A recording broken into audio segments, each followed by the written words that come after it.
Former House Speaker Paul Ryan said on Thursday that former President Trump is a proven loser after a string of Republican election losses in recent years.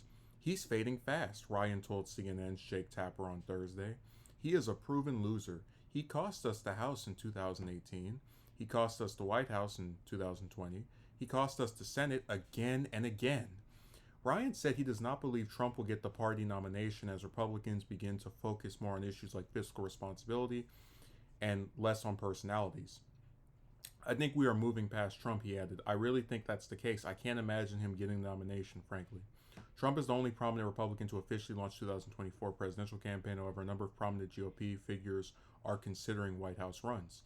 Ryan has been a vocal critic of the former president in recent months. In October, he said Trump's unelectability will be palpable by the 2024 presidential election, again predicting that Republicans would choose a different nominee.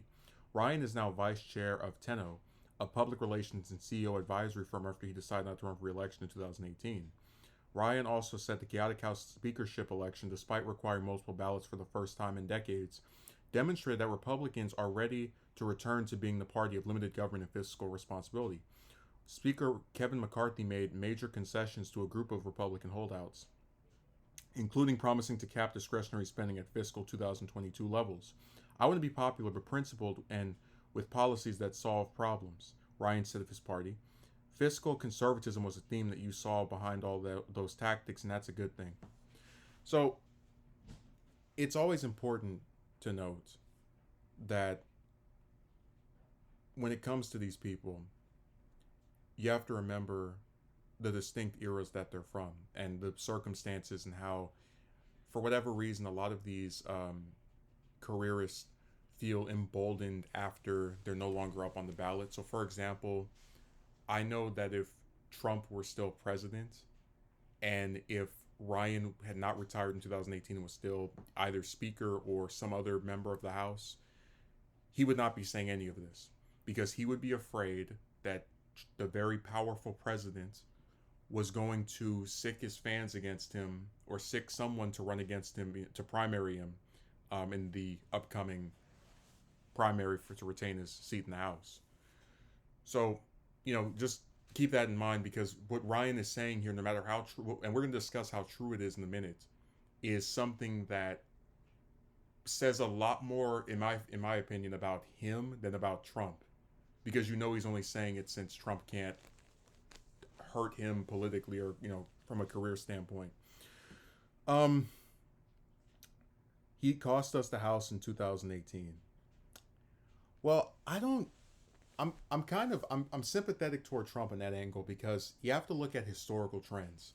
The Democrats, for example, under Obama lost the House in 2010, his first midterm, and they lost in a way that was historic, a 63 seat massacre by the Republicans.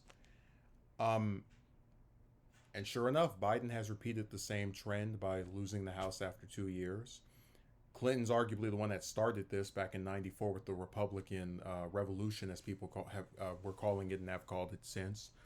So, and that was the first time they won the House in over 40 years. So what I'm getting at is it's become a trend with modern presidents to lose the House if they enter office with it after 2 years. So I'm a lot less blaming of Trump for that than just falling victim to a trend that has repeated and repeated pretty much nonstop since '94 with any new president, with the exception of Bush 43, which was only because of his popularity after the September 11 attacks.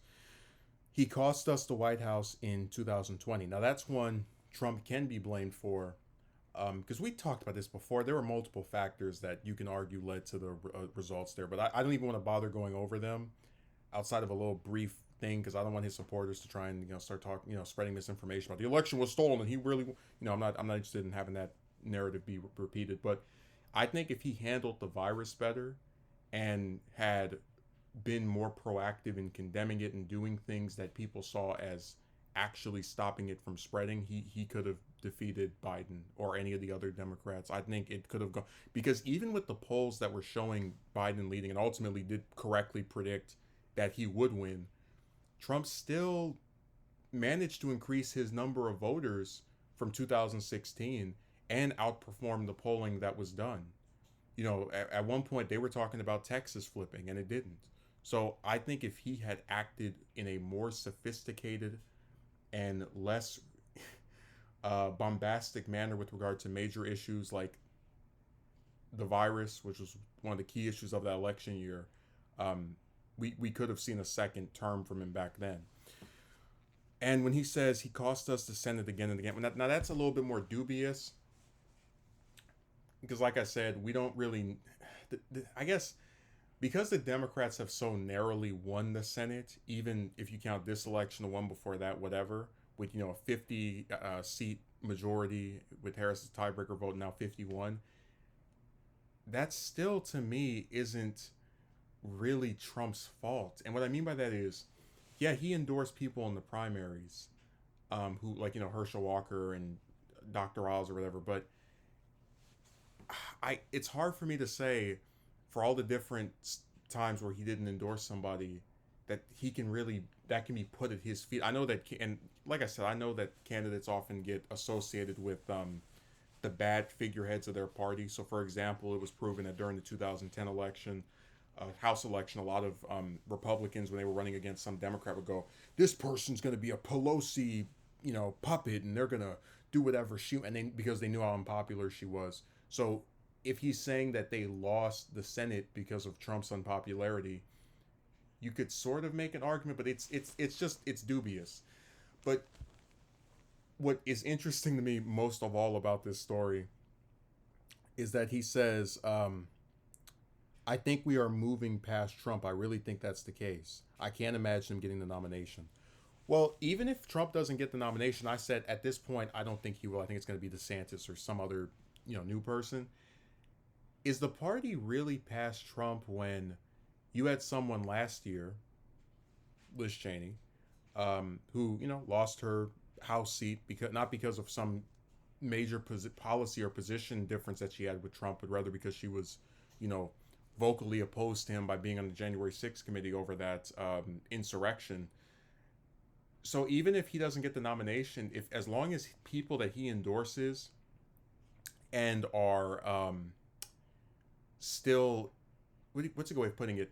As long as people he endorses and who are on good terms with him still populate the party as its leadership and as a majority of its members, I really can't say that they've truly moved on from him, because he doesn't have to be president to yield influence. We saw that during this last midterm where people he endorsed in the primaries were winning and getting big donations and name recognition from all these, my point is, I think even if he doesn't get the nomination, as long as the people he endorses and the party leadership is still praising what he did and seeking his endorsements, then they really haven't moved on. They've moved on from being in the White House, but as far as their figurehead and their leader, he's still that. Like I said, the Republican Party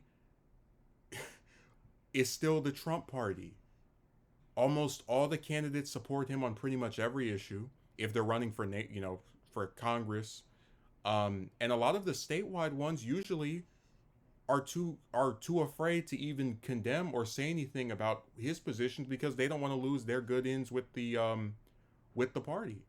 I mean, look what happened to Murkowski in Alaska. She got censored by her state party for one vote against him. So that's what I'm saying. I don't, you can call him a loser for not winning the presidency, which, I mean, whatever. They're all calling each other that. We had Trump call McConnell a loser, even though McConnell has won every election he's ever been, whatever. But it just seems like if you're gonna call him that, you need to show some consistency of every time he endorses somebody, every time he runs, he fails. And we're just too early to say that. He may have had a bad election year himself 2 years ago, and his backed candidates may not have won in the Senate this past year, but people are still that are trying to get in good graces with GOP voters are still going to go to him and look to dress himself in his umbrella, and even when they condemn him, they still support all his positions. So you really question, what has he truly lost?